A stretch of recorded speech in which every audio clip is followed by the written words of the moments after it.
ಗಾನಸುಧೆ ಸಂಗೀತ ಸಂಭ್ರಮ ಯೂಟ್ಯೂಬ್ ಚಾನಲ್ಗೆ ಸ್ವಾಗತ. ಸುದ್ದಿ ಮುಖ್ಯಾಂಶಗಳು. ಗಳಿಕೆಯಲ್ಲಿ ಮಿತ ಬಳಕೆ ಇದ್ದರೆ ಉಳಿಕೆಯಾಗುವುದು ಖಚಿತ. ಮೃತ್ಯುಂಜಯ ರಾಮದುರ್ಗ. ಸಮಯಕ್ಕೆ ಆಗದ ಅರ್ಥ ಸಹಸ್ರವಿದ್ದರೂ ವ್ಯರ್ಥ. ಮಿತವ್ಯಯದಿಂದ ಹಣದ ಉಳಿತಾಯ, ಉಳಿತಾಯದಿಂದ ದೇಶಕ್ಕೂ ಲಾಭ ನಿಶ್ಚಿತ. ಸುದ್ದಿ ವಿವರ. ಉಳಿತಾಯಕ್ಕೆ ಮಿತವ್ಯಯ ತೀರಾ ಅವಶ್ಯಕ. ದುಡಿದ ಹಣದಲ್ಲಿ ಒಂದಿಷ್ಟು ತೆಗೆದಿರಿಸಬೇಕು. ಉಳಿತಾಯ ಮಾಡಿದ ಹಣಕ್ಕೆ ಹೆಚ್ಚಿನ ಮಹತ್ವ ಇರುತ್ತದೆ. ಸಮಯಕ್ಕೆ ಆಗದ ಅರ್ಥ ಸಹಸ್ರವಿದ್ದರೂ ವ್ಯರ್ಥ. ಮಾಡಿರುವ ಗಳಿಕೆಯಲ್ಲಿ ಮಿತವಾಗಿ ಬಳಕೆಯಾದರೆ ಉಳಿಕೆಯಾಗುವುದು ಖಚಿತ ಎಂದು ರಬಕವಿಯ ಹಿರಿಯ ಸಾಹಿತಿ ಮೃತ್ಯುಂಜಯ ರಾಮದುರ್ಗ ಹೇಳಿದರು. ಕನ್ನಡ ಸಾಹಿತ್ಯ ಪರಿಷತ್ತು ಜಿಲ್ಲಾ ಘಟಕ ಬಾಗಲಕೋಟೆ, ತಾಲೂಕು ಘಟಕ ರಬಕವಿ ಬನಹಟ್ಟಿ, ತೇರದಾಳ ಮಹಾಲಿಂಗಪುರ ವಲಯಗಳ ಸಂಯುಕ್ತಾಶ್ರಯದಲ್ಲಿ ರಬಕವಿಯ ಬಸವನಗರದ 11ನೇ ಕ್ರಾಸ್ನಲ್ಲಿರುವ ಸುರೇಶ ಶಂಕರಪ್ಪ ಪಟ್ಟಣಶೆಟ್ಟಿ ಇಂಜಿನಿಯರ್ ಅವರ ನಿವಾಸದಲ್ಲಿ ಪುಸ್ತಕಾವಲೋಕನ 31 ಕಾರ್ಯಕ್ರಮದಲ್ಲಿ ಮಾಜಿ ಸಚಿವರಾದ ಲೀಲಾದೇವಿ ಆರ್ ಪ್ರಸಾದ್ ಅವರ ಮಹಿಳೆ ಮತ್ತು ಉಳಿತಾಯ ಕೃತಿಯನ್ನು ಅವಲೋಕಿಸಿ ಅವರು ಮಾತನಾಡಿದರು. ಮಿತವ್ಯಯದಿಂದ ಹಣದ ಉಳಿತಾಯ, ಉಳಿತಾಯದಿಂದ ದೇಶಕ್ಕೂ ಲಾಭ ನಿಶ್ಚಿತ. ಉಳಿತಾಯ ಮನೆಯಿಂದಲೇ ಪ್ರಾರಂಭವಾಗಬೇಕು. ಇದಕ್ಕೆ ಪ್ರೇರಕ ಶಕ್ತಿ ಮಹಿಳೆಯರು ಎಂಬುದರಲ್ಲಿ ಎರಡು ಮಾತಿಲ್ಲ. ಆಧುನಿಕ ಕಾಲದ ಮಹಿಳೆಯರು ವಿಲಾಸಿ ವೈಭವಗಳಿಂದ ದೂರ ಸರಿದು ಕುಟುಂಬದ ಕಲ್ಯಾಣಕ್ಕಾಗಿ ಉಳಿತಾಯ ಮಾಡುವುದು ಒಳಿತು. ಗೃಹಿಣಿಯು ಮನಸ್ಸು ಮಾಡಿದರೆ ಉಳಿತಾಯ ಮಾಡುತ್ತಾ ಮನೆಯನ್ನು ನಂದಗೋಕುಲ ಮಾಡಲು ಸಾಧ್ಯವಿದೆ ಎಂದು ರಾಮದುರ್ಗ ಈ ಸಂದರ್ಭದಲ್ಲಿ ಹೇಳಿದರು. ಹಿರಿಯ ಸಾಹಿತಿ ಸಿದ್ದರಾಜ ಪೂಜಾರಿ ಮಾತನಾಡಿ, ಜಗತ್ತಿನ ಸಂಸ್ಕೃತಿಯ ತೇರು ಎಳೆದವರು ಮಹಿಳೆಯರು, ತುಳಿತಕ್ಕೊಳಗಾದವರು ಮಹಿಳೆಯರು. ಪುಸ್ತಕಾವಲೋಕನ ಓದುಗರನ್ನು ಸಿದ್ಧಗೊಳಿಸುವ ಗಮನಾರ್ಹ ಕಾರ್ಯಕ್ರಮವಾಗಿದ್ದು, ಇಲ್ಲಿ ವೈಜ್ಞಾನಿಕ ಚರ್ಚೆಗಳಾಗಲಿ ಎಂದರು. ಕನ್ನಡ ಸಾಹಿತ್ಯ ಪರಿಷತ್ತಿನ ಸಂಘಟನಾ ಕಾರ್ಯದರ್ಶಿ ಮಹಾಶಾಂತ ಶೆಟ್ಟಿ ಮಾತನಾಡಿ, ಮಹಿಳೆಯರು ಅಷ್ಟೇ ಅಲ್ಲ, ಪುರುಷರು ಉಳಿತಾಯ ಮಾಡುವುದು ಅವಶ್ಯಕ ಎಂದರು.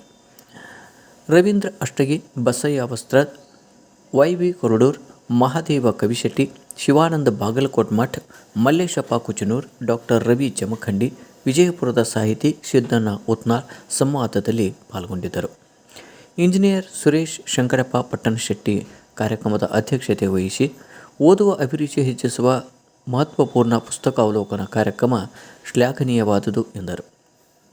ಕನ್ನಡ ಸಾಹಿತ್ಯ ಪರಿಷತ್ತಿನ ತಾಲೂಕು ಘಟಕದ ಅಧ್ಯಕ್ಷ ಮ.ಕೃ. ಮೇಗಾಡಿ ಪ್ರಾಸ್ತಾವಿಕವಾಗಿ ಮಾತನಾಡಿ, ಕನ್ನಡ ನುಡಿತೇರನ್ನು ಕನ್ನಡ ಮನಸ್ಸುಗಳೆಲ್ಲ ಒಂದಾಗಿ ಚೆಂದಾಗಿ ಮುನ್ನಡೆಸಲು ಹಿರಿಯ ಸಾಹಿತಿಗಳು, ಎಲ್ಲ ಮಾಧ್ಯಮದವರು, ಸಾಹಿತ್ಯಾಸಕ್ತರ ಪ್ರೋತ್ಸಾಹ ಸಹಕಾರಿಯಾಗಿದೆ ಎಂದರು.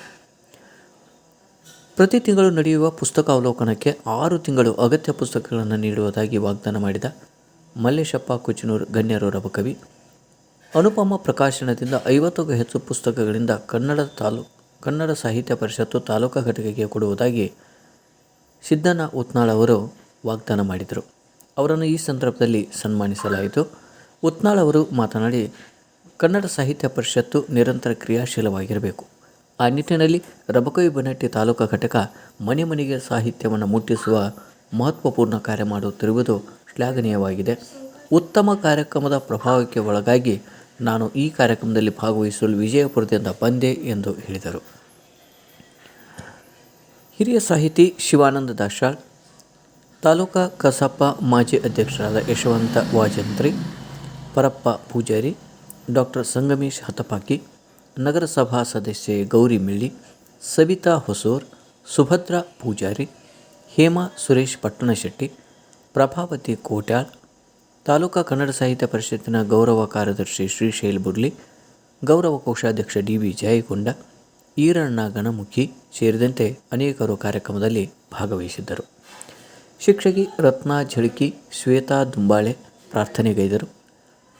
ಕನ್ನಡ ಸಾಹಿತ್ಯ ಪರಿಷತ್ತಿನ ತಾಲೂಕಾ ಘಟಕದ ಪದಾಧಿಕಾರಿ ಶರತ್ ಜಂಬಿಗೆ ಸ್ವಾಗತಿಸಿದರು. ಇನ್ನೋರ್ವ ಪದಾಧಿಕಾರಿ ಶಿಕ್ಷಕ ಎನ್.ಎನ್. ಬೇವೂರ್ ಕಾರ್ಯಕ್ರಮ ನಿರೂಪಿಸಿದರು. ಪ್ರಗತಿಪರ ರೈತರಾದ ದಾನಪ್ಪ ಹಾಸಂಗಿ, ನಾವಲ್ಗಿ ಅವರು ವಂದಿಸಿದರು. ಸುದ್ದಿ ಆಲಿಸಿದ ಎಲ್ಲರಿಗೂ ಅನಂತ ವಂದನೆಗಳು. ಇವತ್ತೇ ಈ ಒಂದು ಚಾನಲ್ಗೆ ಸಬ್ಸ್ಕ್ರೈಬ್ ಆಗಿ ಪ್ರೋತ್ಸಾಹಿಸಿ. ವಂದನೆಗಳು.